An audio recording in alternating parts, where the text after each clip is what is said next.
홀 안은 오래된 사진과 낡은 이름표. 잊었다고 생각했던 얼굴들의 웃음으로 가득 차 있었다. 은숙은 한 걸음씩 천천히 걸으며 잊으려던 기억이 몸의 안쪽에서 깨어나는 소리를 들었다. 마침내 정면에서 그를 보았을 때 숨은 어쩔 수 없이 길게 멎었고 마음은 어제의 소녀처럼 앞질러 달려갔다. 호석, 정말 너야? 나는 네가 여전히 이런 자리에 나올 사람일 거라고는 생각하지 못했는데. 아니, 사실은 생각했는지도 모르지. 생각하지 않으려 한 것뿐이었나 봐. 오랜만이야, 은숙. 내 목소리가 그대로네. 아니, 더 낫고 단단해진 것 같기도 하고 나는 그냥 여기 오면 조금쯤 젊어질 수 있을까 싶어서 왔어. 젊어지는 건 무리겠지만 우린 지금 그때처럼 웃을 수는 있겠지? 어쩌면 더 잘. 우리가 배운 건 상처를 숨기며 웃는 법이었으니까. 너는 여전히 말이 길구나. 그게 너였지. 끝까지 듣게 되는 그게 참 미워지지 않는 버릇이었어. 그의 손이 잠깐 흔들릴 때 은숙의 눈은 먼저 손등을 보았고 반지의 얇은 금속이 조명 아래에서 짧게 번쩍였고 그 한 줄기 빛이 가슴을 벨 듯 스쳤으나 아픔은 오래 머무르지 못했고 그 자리를 욕망이 채웠고 욕망은 곧 계획을 부르며 그녀를 차분하게 만들었다. 예쁜 애 반지. 네가 골랐어? 아니면 누가 골라줬어? 그냥 필요한 걸 했을 뿐이야. 오래됐어. 이런 얘기를 여기서 하는 건 어쩐지 어색하네. 어색하면 내가 익숙하게 만들어줄게. 어색함은 언제나 누군가의 손짓과 눈빛에 적응하거든. 그건 내가 꽤 잘하는 일이었지. 네가 알다시피 은숙. 내가 무슨 말을 하려는지 알 것 같아서 더 조심스러워지네. 나는 많이 돌아왔고 그래서 많은 걸 붙들고 살아. 붙들고 사는 것들 중에 진짜 내 것이 얼마나 되는지 오늘 밤 내가 천천히 묻고 싶어.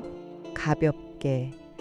그러나 놓치지 않게 네가 대답을 끝까지 하게. 나는 네가 무섭다. 그리고 그게 이상하게 반갑다. 우리가 왜 이러지? 우리는 늘 이랬지. 네가 휘청이면 내가 잡았고 내가 흔들리면 네가 돌아봤고 다만 이번에는 순서를 내가 정하겠다는 것뿐이야. 네가 정하던 시절은 너무 오래전에 끝났으니까.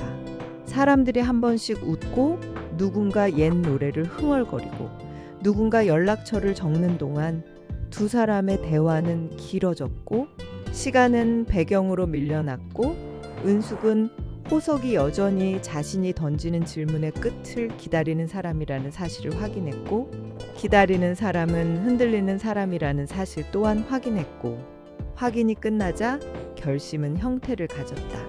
내가 전화해도 돼? 아니면 네가 먼저 할래? 아니면 둘 다 하지 말자고 할래? 하지 말자고 해도 네가 들을 것 같진 않아. 그러니까 하지 말자고 하지 않을게. 그래, 그게 너지. 선을 긋지 못하는 너. 나는 그 선을 지우는 사람이 될게. 오래전에도 그랬고 오늘도 그럴 거야.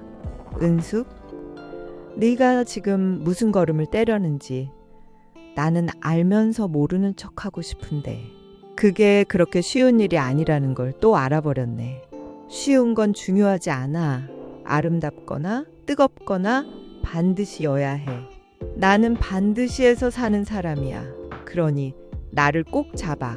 그가 대답을 미루는 사이 은숙은 가볍게 미소 지었고 그 미소는 단호함을 감춰야 단호해지는 부드러움이었고 그 부드러움은 상대를 안심시키는 동안 상대의 발밑을 파내려가는 종류의 것이었고 그녀는 천천히 그를 떠나며 마지막으로 짧게 던졌다.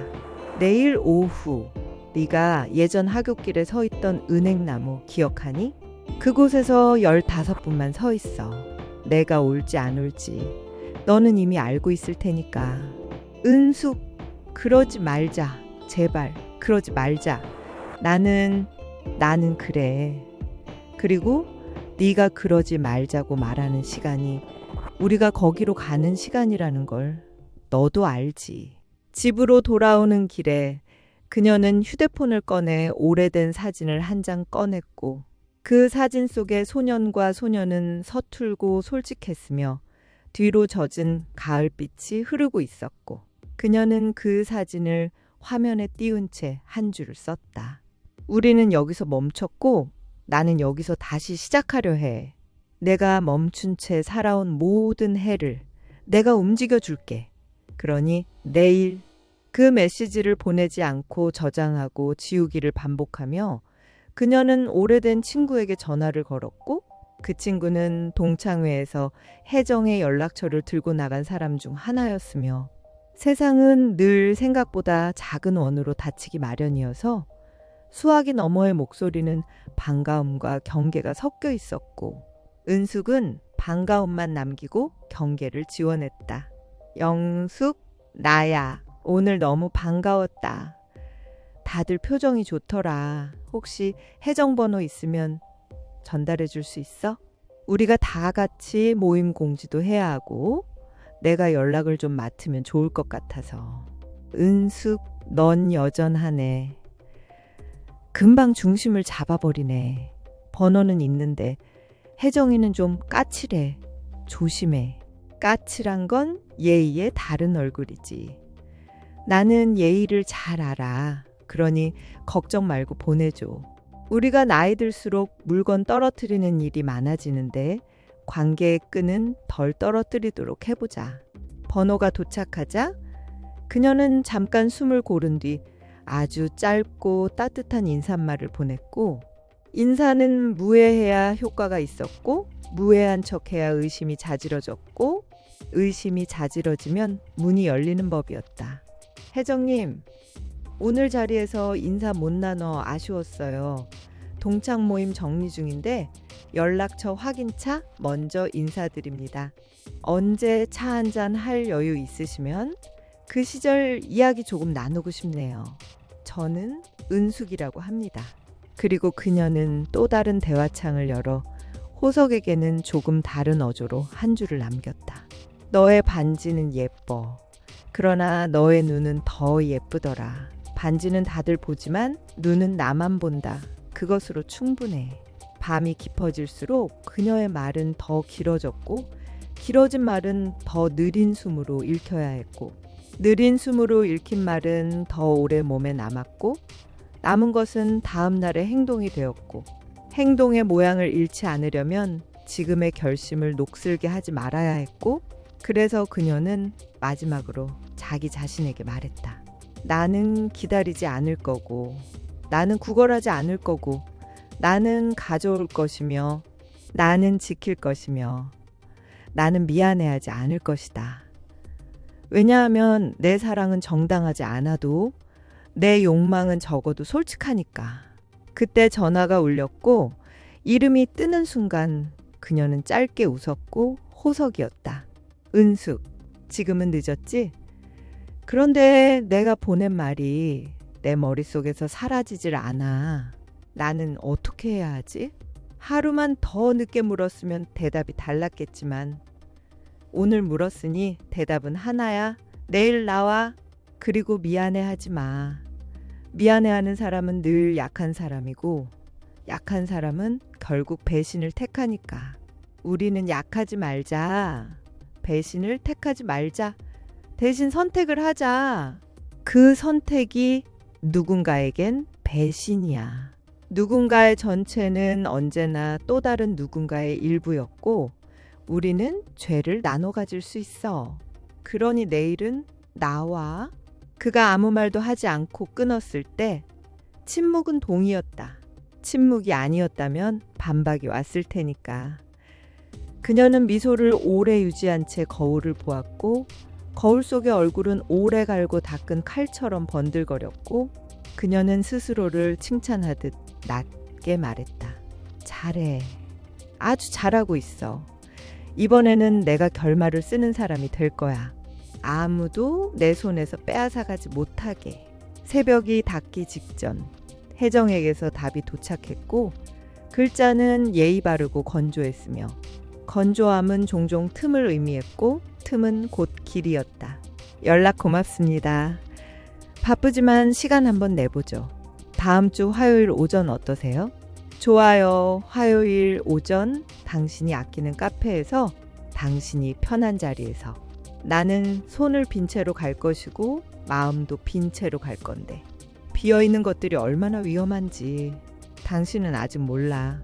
은숙은 보내지 않은 마지막 문장을 입술로만 읽었고 목구멍 깊숙이 삼켜버렸고 삼킨 말들은 독처럼 천천히 퍼져 약이 되기도 하고 칼이 되기도 한다는 걸 아는 사람의 표정으로 눈을 감았다. 그리고 다음날 은행나무 아래 서 있을 호석의 그림자를 떠올리며 그녀는 길게 숨을 들이켰고 속삭이듯 그러나 결의처럼 말했다. 기다림은 내 몫이 아니야. 끌어당김이 내 몫이지. 사랑이라는 이름의 전쟁에서 은숙은 그날 은행나무 아래에서 호석을 기다리지 않았다.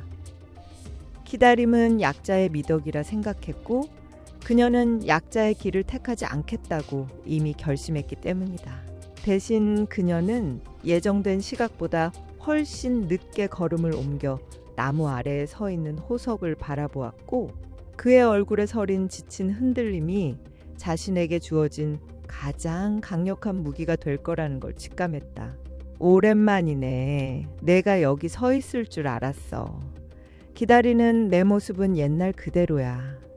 늘 서성거리며 끝내 다가서지 못했던 그 소년 그대로. 은숙. 나 정말 왜 여기 있는 건지 모르겠다. 마음은 내 쪽으로 가는데 발목은 집 쪽으로 묶여 있어. 이게 옳은 건지 틀린 건지. 옳고 틀림을 따지는 순간 이미 늦은 거야. 마음이 움직였으면 그게 옳음이지. 내 아내가 네 눈을 붙잡을 수 없고 내가 붙잡는다면 그게 진실인 거야. 그런 말 하지 마. 혜정은 내 옆에서 평생을 살아준 사람이야. 그걸 지워버리는 건 지우자는 게 아니야. 단지 새로 쓰자는 거지. 지워지지 않는 글 위에 또 다른 글을 쓰면 두 줄이 겹쳐져서 더 강렬해지는 거야. 나는 너의 새로운 문장을 쓰고 싶어. 호석은 말없이 고개를 떨구었고 그 침묵은 은숙에겐 오래전부터 기다리던 음악처럼 들렸다. 내가 너를 불편하게 할까봐 겁내는구나. 그런데 호석? 사랑은 늘 불편해야 진짜야. 편안한 사랑은 잠이 될 뿐이지. 눈을 감게 하지. 나는 네 눈을 감게 하고 싶지 않아. 나는 너를 뜨겁게 뜨게 하고 싶어. 은숙, 제발 그만해. 나는 너한테 끌리면서도 두렵고 두려우면서도 놓칠 수 없다는 게 내게는 형벌 같아. 형벌이 아니라 선물이야. 네가 벌이라 부르는 건 사실 네가 기다려온 자유야. 자유를 받는 게 왜 형벌이지? 나는 내게 자유를 줄 거야. 내 품에서. 그 순간 은숙은 그의 손목을 가볍게 잡았다. 그 짧은 접촉이 불씨를 일으켰고 호석은 그대로 멈추었다. 너는 아직도 따뜻하네. 세월이 흘러도 그건 변하지 않았어. 따뜻한 게 아니라 흔들리는 거야. 나는 흔들려선 안 돼. 흔들려야 산다는 걸 왜 몰라? 흔들리지 않는 나무는 결국 썩어버려. 나는 너를 살게 할 거야. 은숙의 목소리는 조용했지만 칼날처럼 날카롭게 파고들었다. 그날 밤 은숙은 집에 돌아와 혜정에게서 도착한 짧은 메시지를 확인했다. 화요일 오전 카페 라루에서 보죠. 은숙은 그 글자를 오래 바라보다가 천천히 웃었다. 이제 시작이네. 호석은 마음으로 내 앞에 끌려왔고 혜정은 나의 초대를 받아들였어. 두 줄의 길이 하나로 만나는 순간 나는 그 교차점에서 모든 걸 가져올 거야. 전화를 걸자 혜정의 차가운 목소리가 들렸다. 은숙 씨, 오늘 연락받았어요. 왜 나한테 따로 보자 하신 건가요? 우린 같은 남자를 알고 있잖아요. 그 남자가 당신의 남편이고 내 첫사랑이고 이제 다시 내 앞에 나타난 사람이라는 사실이 우리를 만나게 하네요. 농담이죠? 농담처럼 들려야 안전하겠지만 나는 안전해지고 싶은 여자가 아니에요. 당신은 어때요? 지금도 안전한가요? 정말 그렇게 느껴지나요? 혜정은 한동안 말을 잃었고 그 침묵은 은숙이 더 말을 이어갈 수 있는 여백이 되었다. 화요일에 얼굴을 보면 우리가 어디까지 서로를 속이고 있는지 알게 될 거예요. 나는 숨길 게 없어요. 나는 드러내는 사람이에요. 그래서 위험하죠. 그런데 위험하지 않은 인생이 가치가 있나요? 당신이 무슨 생각을 하는지 모르겠어요. 하지만 나와 내 가정을 흔들지 말아요. 흔들리지 않는 가정은 없어요. 다만 누가 더 세게 흔들어 깨우는가의 문제일 뿐이죠. 당신이 지킬 수 있다면 지켜보세요. 나는 빼앗을 거니까. 통화는 거기서 끊겼고 은숙은 휴대폰을 내려놓은 뒤 거울 속 자신을 오래 응시했다. 내가 원한 건 단순히 첫사랑이 아니었어. 나는 내 욕망이 진짜였는지 확인하고 싶었고 지금 확인됐어. 호석은 여전히 내게서 벗어나지 못하고 혜정은 이미 내 말을 의심 속에 삼켰지. 남은 건 내가 언제 칼을 뽑아드느냐 뿐이야. 그녀는 깊게 숨을 내쉬고 다시 속삭였다. 나는 기다리지 않아. 나는 밀고 들어가고 나는 흔들고 무너뜨리고 그 끝에서 나는 웃을 거야. 그게 나니까. 호석은 며칠을 망설였지만 결국 은숙의 부름을 거절하지 못했고 그날 저녁 은숙의 집 문 앞에 서서 한참을 서성이다가 배를 누르는 순간 이미 자신이 선을 넘는다는 걸 알고 있었다. 왔구나. 내 발소리가 계단을 오르는 순간부터 알았어.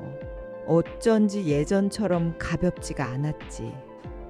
무거워진 건 네 발이 아니라 네 마음이겠지? 은숙, 나 정말 이렇게 오면 안 됐어. 나는 아직 집이 있고 아내가 있고 아내가 있다는 말은 네 입술에서 이미 수없이 흘러나왔을 거야. 그런데 왜 내 앞에선 그 말이 그렇게 작게 들리지? 네가 나를 본 순간부터 그 단어는 힘을 잃었고 나는 그 힘 빠진 말보다 더 강한 눈빛을 봤어. 눈빛이 흔들린다고 해서 마음이 변하는 건 아니야. 아니지. 눈빛이 흔들리면 마음은 이미 변했어. 네가 나를 보고 미안해하는 표정조차 내겐 갈망으로 보여. 사람은 원하지 않는 걸 두려워하지 않거든. 네가 두려워하는 건 나를 원하기 때문이야. 호석은 고개를 숙였지만 발걸음은 이미 문 안으로 들어와 있었고 은숙은 그 발걸음을 막지 않았다. 오히려 천천히 손을 내밀어 그의 코트를 받아 걸어주며 귓가에 속삭였다. 이 집안에서는 내가 누구의 남편도 아니고 누구의 아버지도 아니야. 네가 그저 내 앞에 서 있는 남자라는 걸 잊지 마. 그렇게 말하지 마. 나 자신이 더 이상 버티지 못하게 되잖아. 버티지 말라고 부른 거야. 버티는 게 사랑이 아니라 무너지는 게 사랑이야. 우리는 이제 무너져야 해. 은숙은 와인을 따르고 잔을 건넸다. 잔이 흔들리는 그의 손을 덮으며 오래된 이야기처럼 말을 이어갔다. 기억나? 고등학교 운동장에서 네가 내 이름을 불렀던 순간. 목소리가 떨려서 사람들 웃음이 터졌지만 나는 그 떨림이 세상에서 가장 진실하게 들렸어. 지금 내 목소리도 똑같아. 떨리고 있잖아. 그게 사랑이야. 그때와 지금은 달라. 그때 우리는 아무도 상처 주지 않았어. 아니야. 우리는 그때도 누군가를 상처냈어. 어쩌면 우리 자신이었겠지. 하지만 이번에는 달라. 이번엔 우리가 원하는 걸 가질 거야. 설령 상처가 따라와도. 그녀는 손을 뻗어 그의 뺨을 잡았다. 호석은 순간 움찔했지만 끝내 피하지 않았다. 은숙, 이렇게까지 할 수는 없어. 나는 아직이라니. 아직이라는 말은 변명일 뿐이야. 지금 이 순간 내가 네 앞에 있고 내 심장은 내 이름을 부르고 있어. 그게 다야. 그의 숨은 거칠어졌고 그녀의 입술은 그 숨에 닿을 만큼 가까이 갔다. 네가 내게서 도망치면 나는 더 가까이 갈 거고 네가 내게 다가오면 나는 너를 끝까지 붙잡을 거야. 그러니 선택은 같아. 어떤 길을 택해도 우리는 만난다. 그리고 결국 호석은 입술을 내리지 못한 채 눈을 감았고 은숙은 그 틈을 놓치지 않았다. 그 순간 모든 경계는 무너졌고 그 무너짐 속에서 은숙은 속으로 길게 웃었다. 그래, 이제 시작이야. 네가 나를 가졌다고 생각하겠지만 사실은 내가 너를 가진 거야. 며칠 뒤 혜정은 우연히 남편의 셔츠에서 익숙하지 않은 향수를 맡았다. 호석, 이 옷 어디서 입은 거야? 왜 이런 향이 배어있지? 그냥 식사 자리에서 누가 스쳐갔나 보지. 별거 아니야. 별거 아닌 게 왜 이렇게 강하게 남아? 당신 요즘 자꾸 늦게 들어오는데 나한테 뭐 숨기는 거 있지? 호석은 대답을 잃었고 혜정의 눈빛은 차갑게 좁혀졌다. 은숙은 그 시각 거울 앞에서 머리를 빗으며 혼잣말을 흘렸다. 이제 금은 가기 시작했어. 아내의 귀는 더 예민해졌고 남편은 더 어색해졌어. 틈은 점점 넓어지고 나는 그 틈 속에서 더 깊이 들어갈 거야. 기다려, 혜정. 곧 내 자리를 확인하게 될 거야. 은숙은 호석과의 만남을 숨기지 않기 시작했다. 낮에도 거리에서 그의 옆을 당당히 걷고 식당에서 잔을 기울이며 오래된 연인처럼 웃었고 그 모든 순간이 누군가의 눈에 띌 수 있다는 사실을 알면서도 오히려 더 즐겼다. 호석, 너는 여전히 주저하는 표정을 짓지만 내 발걸음은 이미 내 쪽으로 와 있잖아. 나는 네가 아직도 미안해하는 그 입술을 보고 싶어. 미안함으로 덮은 사랑이 얼마나 뜨거운지 보여주고 싶어. 은숙, 제발 목소리를 낮춰. 혹시 누가 듣기라도 하면? 들으면 어때? 들려주자. 우리 사랑은 이제 숨길 필요가 없다는 걸. 어차피 세상은 곧 알게 될 거야. 나는 무서워, 혜정이. 아이들이 그 눈을 내가 어떻게 견디겠어. 견딜 필요 없어. 네가 견뎌야 할 건 나뿐이야. 나의 눈빛, 나의 손길, 나의 욕망. 그게 너의 짐이자 너의 구원이야. 호석은 결국 고개를 숙였고 은숙은 그 고개를 들어 올리며 미소로 덮었다. 그 시각 혜정은 남편의 차에서 떨어진 작은 영수증 하나를 발견했다. 이 식당, 우리 집 근처도 아니고 혼자 갈 만한 곳도 아닌데 그녀는 손끝으로 영수증을 꼭 쥐고 중얼거렸다. 그래, 이제 흔적이 드러나는구나. 은숙, 내가 감히 내 자리를 넘봤으니 내가 어떻게 나오는지 보게 될 거야. 그날 밤 혜정은 직접 은숙에게 전화를 걸었다. 은숙 씨, 내가 왜 전화를 했을지 알겠죠? 알아요. 그리고 내가 왜 받았을지도 알겠죠? 당신의 분노는 나를 불러들이는 소리니까. 당신 같은 사람을 왜 남편 곁에 두었는지, 내가 내 인생을 어떻게 지켜왔는지 보여줄 거예요. 보여줘 보세요. 당신이 지켜온 세월이 얼마나 얇은지, 내가 손가락 끝으로도 쉽게 찢어질지 확인하고 싶으니까. 혜정은 전화를 끊으며 짧게 다짐했다. 내가 지켜온 건 단순한 결혼이 아니라 내 모든 삶이야. 그 삶을 무너뜨리려는 사람은 내가 끝까지 싸워서라도 내칠 거야. 며칠 후 호석은 두 여인의 싸움 한가운데에 끼어 있었다. 은숙은 그의 팔을 당당히 잡고 거리를 걸었고 지나가던 동창 하나가 그 모습을 보고 눈을 크게 떴다. 호석, 이제 알겠지? 아무리 숨기려 해도 우리 이야기는 이미 세상으로 새어나갔어. 나는 부끄럽지 않아. 오히려 자랑스러워. 네가 내 옆에 있다는 사실이. 제발 그만해. 이건 자랑이 아니야. 이건 죄야. 죄라면 감옥이 있겠지? 그런데 여긴 감옥이 아니잖아. 오히려 자유야. 네가 오랫동안 얻지 못했던 숨이잖아. 호석은 대답하지 못했고 은숙은 그 침묵을 또다시 승리로 해석했다. 밤이 깊어갈 무렵 혜정은 카페 라루에 도착해 은숙과 마주 앉았다. 은숙은 유리창 너머를 바라보다가 그녀를 보며 느릿하게 미소 지었다. 혜정 씨, 반가워요. 이렇게 시간을 내주셔서 고마워요. 내가 하고 싶은 이야기는 길지 않지만 결코 가볍지 않아요. 무슨 이야기를 하려는 건지 이미 짐작은 가지만 나는 당신이 스스로 입을 열 때까지 기다려 볼게요. 그럼 기다리지 말고 바로 들으세요. 당신의 남편은 나와 다시 만나고 있어요. 오래전부터 시작된 이야기가 지금 다시 불붙고 있는 거예요. 그리고 나는 그 불을 끌 생각이 없어요. 혜정의 얼굴은 굳어졌고 눈빛은 서늘하게 은숙을 뚫었다.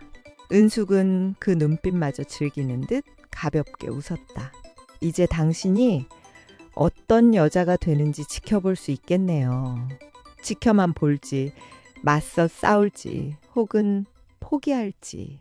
은숙은 카페에서 마주 앉은 혜정의 눈을 오래 바라보다가 차가운 잔을 손끝으로 밀며 천천히 말을 꺼냈다.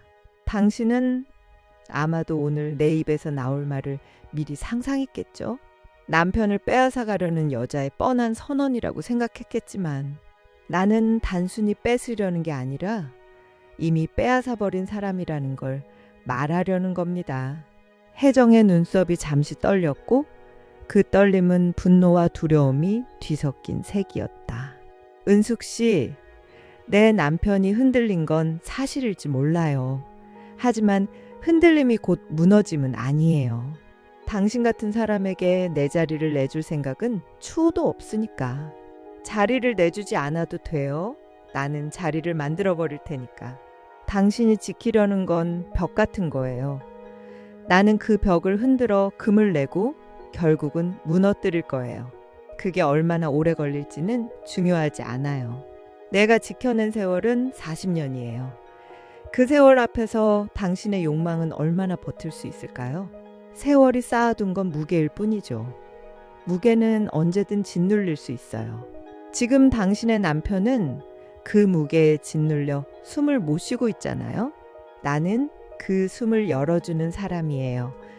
그리고 그게 사랑이라고 부를 수 있다면 나는 사랑을 가진 겁니다. 혜정은 몸을 앞으로 기울이며 낮은 목소리로 쏘아붙였다. 당신은 사랑이 아니라 욕망이에요. 그리고 그 욕망은 결국 당신을 삼킬 거예요. 은숙은 피식 웃으며 잔을 내려놓았다. 욕망에 삼켜져도 돼요. 나는 삼켜지는 게 아니라 삼키는 쪽이니까. 당신이 오늘 나를 보러 온 건 이미 내가 당신의 삶에 발을 들였다는 증거예요. 그리고 나는 발을 뺄 생각이 없어요. 그 시각 호석은 집으로 돌아오지 못한 채 혼자 차 안에서 머리를 싸쥐고 있었다. 은숙의 손길이 떠오르면 가슴이 뛰었고 혜정의 눈빛이 겹쳐지면 가슴은 죄어왔으며 어느 쪽에도 발을 딛지 못하는 자신이 가장 비겁하다고 느꼈다. 나는 왜 이 길을 걷는 거지? 왜 발을 멈추지 못하는 거지? 나는 누구도 행복하게 만들 수 없는데. 휴대폰이 울렸고 화면엔 은숙의 이름이 떴다. 호석, 아직도 망설이니? 망설이는 건 선택을 미룬다는 뜻이고 미루는 건 결국 내 쪽으로 기울었다는 뜻이야. 나는 기다리지 않으니까. 네가 내게 올 때 나는 이미 준비되어 있을 거야. 그가 대답하지 않자 이번에는 혜정의 메시지가 도착했다. 오늘 은숙이라는 여자를 만났어. 그리고 이제 알았어. 네가 어떤 사람인지, 네가 지금 어디에 있는지. 나는 지켜만 보지 않을 거야. 호석. 호석은 핸드폰을 두 손으로 움켜쥐며 깊은 숨을 몰아쉬었다. 밤. 은숙은 거울 앞에서 머리를 묶으며 혼잣말을 흘렸다. 드디어 균열이 시작됐어. 아내는 분노로 흔들리고 남편은 죄책감으로 흔들리고 그 사이에 나는 웃고 있어. 이 전쟁은 이미 내 무대야. 그리고 나는 이 무대에서 절대 퇴장하지 않을 거야. 다음 날 혜정은 집안 식탁에 앉아 호석에게 차갑게 말했다. 당신 오늘부터 선택해. 가정으로 남을 건지 은숙에게로 갈 건지. 나는 더는 모른 척하지 않을 거야. 혜정, 제발 나한테 시간을 줘. 시간은 다 끝났어. 이제는 대답만 남았어. 호석은 입을 열지 못했고 은숙의 메시지가 다시 한번 도착했다. 내가 기다리는 곳으로 와. 지금 내 발걸음이 어디를 향하는지 나는 이미 알고 있어. 호석은 떨리는 손으로 휴대폰을 내려놓았고 혜정은 눈을 치켜 세우며 마지막 경고처럼 던졌다. 가봐라. 하지만 돌아올 자리는 없을 거야. 은숙은 호석과의 만남을 숨기지 않기 시작했다. 낮에도 그의 옆을 당당히 걸었고 식당에서 웃으며 잔을 기울였고 그 모든 순간이 누군가의 눈에 띌 수 있다는 사실을 알면서도 오히려 더 즐겼다. 호석! 내 얼굴에 아직 죄책감이 남아있네. 그런데도 내 발걸음은 계속 내 쪽으로 오잖아. 나는 그게 좋아. 나는 네가 흔들리는 모습에서 가장 뜨거운 진실을 본다니까. 은숙, 제발 목소리를 낮춰. 혹시 누가 보거나 듣기라도 하면 어떡해? 보면 어때? 듣게 두자. 어차피 세상은 곧 알게 될 거야. 우리가 함께 있는 게 부끄러운 게 아니라 숨기는 게 부끄러운 거지. 나는 무서워. 혜정이, 아이들이. 그 눈을 내가 어떻게 마주하겠어. 마주하지 마. 나만 마주해. 네가 견뎌야 할 건 나뿐이야. 나의 눈빛, 나의 손길, 나의 숨결. 그게 너의 짐이자 너의 구원이야. 호석은 고개를 숙였고 은숙은 그 고개를 들어올리며 속삭였다. 그 시각 혜정은 남편의 차 뒷좌석에서 떨어진 작은 영수증 하나를 집어들었다. 이 식당, 우리 집 근처도 아니고 혼자 갈 곳도 아니잖아? 그녀는 손끝으로 영수증을 구기며 이를 악물었다. 그래, 이제 흔적이 드러나네. 은숙, 내가 감히 내 자리를 흔들었다면 내가 어떻게 나오는지 보게 될 거야. 그날 밤 혜정은 은숙에게 전화를 걸었다. 은숙 씨, 당신이 뭘 하고 다니는지 내가 다 알아요. 알면 됐죠. 이제 당신이 어떻게 할지도 궁금하네요. 당신의 분노는 나를 더 강하게 만들 뿐이에요. 분노는 나를 약하게 하지 않아요. 오히려 결심을 굳게 하죠. 당신이 무너질 순간을 나는 반드시 만들 거예요. 만들어 보세요. 하지만 그 전에 내가 당신의 세상을 먼저 흔들어 버릴 테니까. 며칠 뒤 은숙은 호석의 팔을 잡고 거리를 당당히 걸었다. 지나가던 동창이 두 사람을 보고 놀란 눈빛을 감추지 못했다. 호석, 이제 숨길 수 없게 됐네. 하지만 괜찮아. 나는 부끄럽지 않아. 네가 내 옆에 있다는 사실 하나로 충분해. 제발 그만해. 이건 자랑이 아니야. 이건 죄야. 죄라면 벌도 있겠지. 그런데 우리가 지금 있는 곳은 벌이 아니야. 이건 자유야. 네가 오랫동안 얻지 못했던 숨결이잖아. 호석은 아무 대답도 하지 못했고 은숙은 그 침묵을 또다시 승리로 해석했다.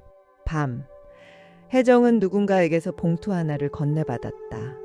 그녀는 봉투를 열었고 그 안에서 호석과 은숙이 나란히 앉아 웃고 있는 사진들이 쏟아져 나왔다. 혜정은 사진을 쥔 손을 떨며 중얼거렸다. 그래, 이제 끝이야. 증거까지 손에 넣었어. 은숙, 이번 싸움은 내가 반드시 이길 거야. 거실 안공기는 무겁게 내려앉아 있었다. 혜정은 식탁 위에 두꺼운 봉투를 올려놓고 두 손으로 눌렀다. 오늘 내가 왜 이렇게 사람들을 모았는지 아세요? 이 안에는 제 남편이 어떤 시간을 보냈는지, 누구와 웃었는지가 다 들어있어요. 호석의 얼굴은 순식간에 잿빛으로 변했고 아이들은 놀란 눈빛으로 아버지를 바라보았다. 혜정, 제발 그만해. 아이들 앞에서 이러지 마. 아이들 앞이라서 더 보여줘야 해요. 이게 아버지의 진짜 모습이라는 걸, 우리가 어떤 배신을 당했는지를. 그녀는 봉투를 열어 사진을 꺼내 식탁 위에 흩뿌렸다. 은숙과 호석이 마주 앉아 웃고 있는 모습, 함께 잔을 기울이는 모습이 드러나자 아이들의 눈빛은 절망으로 바뀌었다. 아빠, 이거 정말이에요? 사실이에요?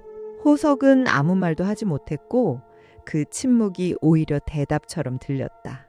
그 순간 문이 열리며 은숙이 들어섰다. 그래요.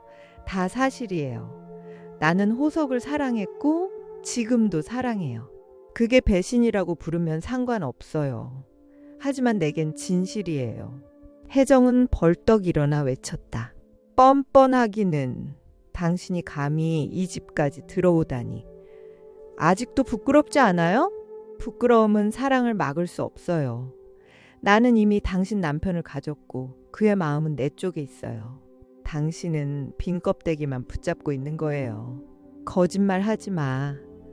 그는 내 곁에서 40년을 살았어. 그 세월이 당신의 욕망보다 약할 거라 생각해? 은숙은 차갑게 웃었다. 세월은 무게일 뿐이에요. 그 무게가 지금 호석을 짓누르고 있잖아요. 나는 그 무게를 덜어주는 사람이에요. 호석은 두 여자의 외침 사이에서 몸을 떨며 외쳤다. 그만, 제발 그만해. 나는 더는 견딜 수 없어. 두 사람 다 나를 집어삼키고 있어. 아이들은 울음을 터뜨렸고 방 안은 숨막히는 정적에 휩싸였다. 혜정은 손에 쥔 사진을 바닥에 던지며 선언했다. 좋아, 오늘로 끝내자. 당신이 저 여자에게 간다면 나는 당신과 이 집을 버릴 거야. 아이들과 함께 다시는 돌아보지 않을 거야. 은숙이 비웃듯 말했다. 그 말 약속이에요? 좋아요, 호석. 이제 선택해요. 지금 당장 누구와 함께 할지 정해야 해요. 호석은 벽에 등을 기대며 고개를 감싸쥐었다. 나는 어디로 가야 하지? 누구와 살아야 하지? 이 길이 다 무너지는 걸 아는데도 나는 왜 이렇게 흔들리는 거지? 은숙은 혜정의 집을 나온 순간까지는 당당했지만 차문을 닫고 혼자 앉자마자 손등으로 입술을 세게 눌렀다.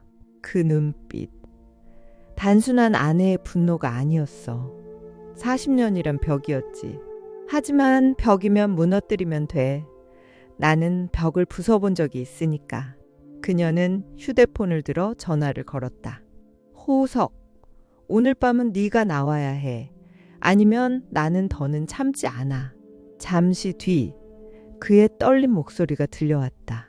은숙, 나는 이제 어디에도 설 수 없어. 집도 아내도 아이들도 그리고 너까지도 모두 나를 짓누르고 있어. 그건 무너지는 게 아니야. 오히려 살아있는 거야.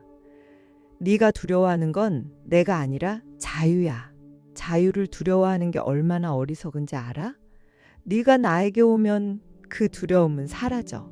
하지만 나는 너무 미안해. 혜정에게, 아이들에게, 그리고 너한테도. 미안하다는 말은 사랑의 무덤이야.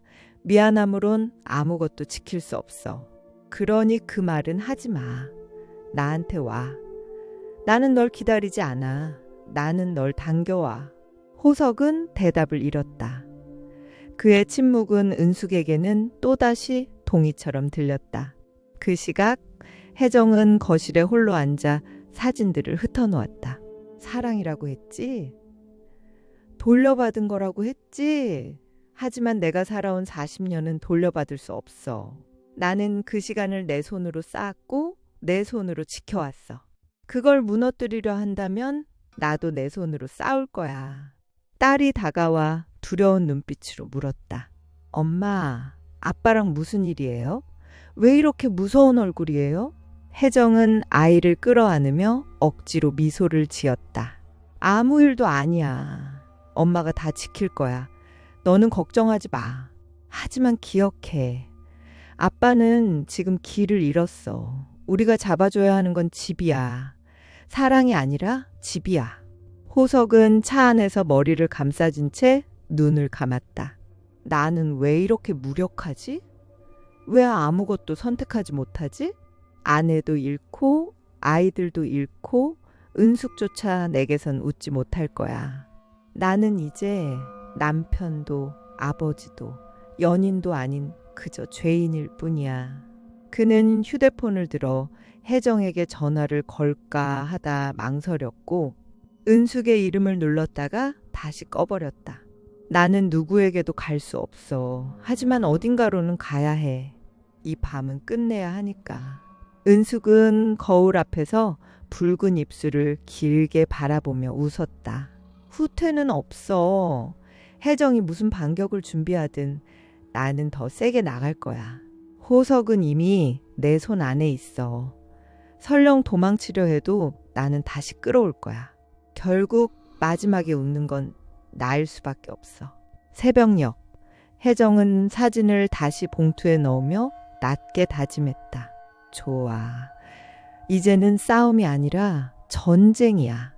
은숙, 내가 끝내 웃지 못하게 만드는 게 내가 살아야 하는 이유야. 저녁 넓은 거실에는 친척과 아이들이 모두 모여 있었고 혜정은 식탁 위에 두꺼운 봉투를 올려놓으며 낮지만 단호한 목소리로 선언했다. 오늘 내가 왜 이렇게 사람들을 모았는지 아세요? 이 안에는 제 남편이 어떤 시간을 보냈는지, 누구와 웃었는지가 다 들어있어요. 호석은 얼굴이 창백해졌고 아이들은 놀란 눈빛으로 아버지를 바라보았다. 혜정, 제발 그만해. 아이들 앞에서 이러지 마. 아이들 앞이라서 더 보여줘야 해요.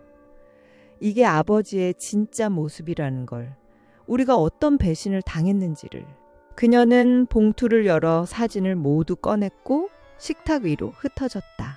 사진 속에서 웃고 있는 호석과 은숙의 얼굴이 드러나자 아이들의 눈빛은 절망으로 바뀌었다. 아빠, 정말이에요? 이게 다 사실이에요? 호석은 입을 떼지 못했고 은숙의 이름이 집안에 울려 퍼졌다. 그 순간 문이 열리며 은숙이 나타났다. 그래요. 다 사실이에요. 나는 호석을 사랑했고 지금도 사랑해요. 그게 배신이라고 부르면 상관없어요. 하지만 나한테는 진실이에요. 혜정이 자리에서 벌떡 일어나며 외쳤다. 뻔뻔하기는. 당신이 감히 이 집까지 들어오다니. 아직도 부끄럽지 않아요? 부끄러움은 사랑을 막을 수 없어요. 나는 이미 당신 남편을 가졌고 그의 마음은 내 쪽에 있어요. 당신은 빈 껍데기만 붙잡고 있는 거예요. 거짓말 하지 마. 그는 내 곁에서 40년을 살았어. 그 세월이 당신의 욕망보다 약할 거라 생각해? 은숙은 한 발 다가서며 웃었다. 세월은 무게일 뿐이에요. 그 무게가 지금 호석을 짓누르고 있잖아요. 나는 그 무게를 덜어주는 사람이에요. 덜어주는 게 아니라 파괴하는 거야. 당신은 사랑을 말하지만 결국 욕망일 뿐이야. 욕망이면 어때요? 나는 솔직하고 당신은 거짓 속에서 살았잖아요. 호석은 두 여자의 외침 사이에서 몸을 떨며 외쳤다. 그만, 제발 그만해. 나는 더는 견딜 수 없어. 두 사람 다 나를 집어삼키고 있어. 아이들이 울음을 터뜨렸고 방 안은 숨막히는 정적에 휩싸였다. 그때 혜정이 손에 들고 있던 사진을 바닥에 던지며 선언했다. 좋아, 오늘로 끝내자. 당신이 저 여자에게 간다면 나는 당신과 이 집을 버릴 거야. 아이들과 함께 다시는 돌아보지 않을 거야. 은숙이 비웃듯 말했다. 그 말 약속이에요? 좋아요. 그럼 호석, 이제 선택해요. 오늘 밤 여기서 당신이 갈 길을 정해야 해요. 호석은 벽에 등을 기대며 고개를 감싸쥐었고 그의 숨소리는 거칠고 절박했다. 나는 어디로 가야 하지? 누구와 살아야 하지? 이 길이 다 무너지는 걸 아는데도 나는 왜 이렇게 흔들리는 거지? 거실은 무너진 성처럼 고요했지만 공기에는 아직 불길이 타오르고 있었다. 아이들의 울음이 잦아든 뒤에도 긴장은 사라지지 않았고 호석은 두 여자의 눈빛 사이에서 서성이며 결국 무너질 듯 무릎을 꿇었다. 나는 이제 더는 숨을 쉴 수 없어. 당신도 그리고 당신도 모두 나를 붙잡고 있어. 나는 누구도 구할 수 없고 누구에게도 구원받을 수 없어. 은숙은 손을 뻗으며 애원처럼 외쳤다. 아니야, 호석. 넌 내 품에 오면 돼. 네가 미안해하지 않는다면 우리는 끝까지 갈 수 있어. 이건 배신이 아니라 새로운 시작이야. 혜정은 울부짖듯 목소리를 던졌다. 새로운 시작? 웃기지 마. 너는 내 모든 세월을 무너뜨렸어. 우리 아이들의 삶까지 파괴했어. 네가 오늘 이 자리에서 선택하지 않으면 나는 아이들과 함께 너를 버릴 거야. 은숙이 혜정을 향해 날카롭게 웃었다. 버린다고요? 좋아요. 그럼 호석, 이제 명확해졌잖아요. 네가 나를 택하면 그녀는 떠날 거고 네가 그녀를 택하면 나는 떠날 거야. 둘 중 하나를 선택해야 해요. 지금 당장? 호석은 두 여자를 번갈아 보며 고개를 절레절레 흔들었다. 나는 어떤 길을 택해도 죄인일 뿐이야. 하지만 더 이상 미룰 수 없다는 걸 알아. 이제 대답해야겠지. 잠시의 정적 후 그는 고개를 들어 떨리는 목소리로 외쳤다. 혜정, 미안하다. 나는 은숙을 선택했어. 나는 더는 거짓으로 살 수 없어. 아이들의 울음이 다시 터졌고 혜정의 눈빛은 얼어붙었다. 그래? 좋아. 그럼 너는 이제 아버지도 남편도 아니야. 네가 택한 그 여자가 끝까지 너를 안아주길 바라. 그녀는 문을 열고 아이들과 함께 나가버렸고 문이 닫히는 소리만이 남았다. 은숙은 미소를 지으며 호석을 끌어안았다. 이제 됐어. 드디어 네가 내 곁으로 왔어. 나는 졌다고 말할 생각이 없었어. 결국 내가 이긴 거야. 하지만 호석은 안겨 있으면서도 눈을 감고 흐느꼈다. 은숙, 나는 무너졌어. 나는 내게 왔지만 이건 승리가 아니야. 나는 모든 걸 잃었어. 그리고 너도 곧 알게 될 거야. 이게 사랑이 아니라 파멸이었다는 걸. 은숙은 그의 떨림을 느끼며도 손을 놓지 않았다. 파멸이면 어때? 내가 널 가졌다는 사실 하나로 충분해. 사랑은 원래 다 불타고 끝나는 거야. 끝에서 남는 건 불꽃뿐이야. 그리고 며칠 후 신문 한 귀퉁이에 짧은 기사가 실렸다. 지방 건설업체 대표, 가정 파탄 후 은퇴 발표. 그 기사를 본 은숙은 창가에 서서 오래된 사진을 꺼내들었다. 사진 속에는 소년과 소녀가 웃고 있었고 그때는 아무도 울지 않았었다. 은숙은 천천히 사진을 찢으며 낮게 속삭였다. 사랑은 결국 나를 살게 하지 않았고 끝내 모두를 무너뜨렸네. 하지만 나는 후회하지 않아. 후회하지 않는 게 내가 살아남는 방법이니까.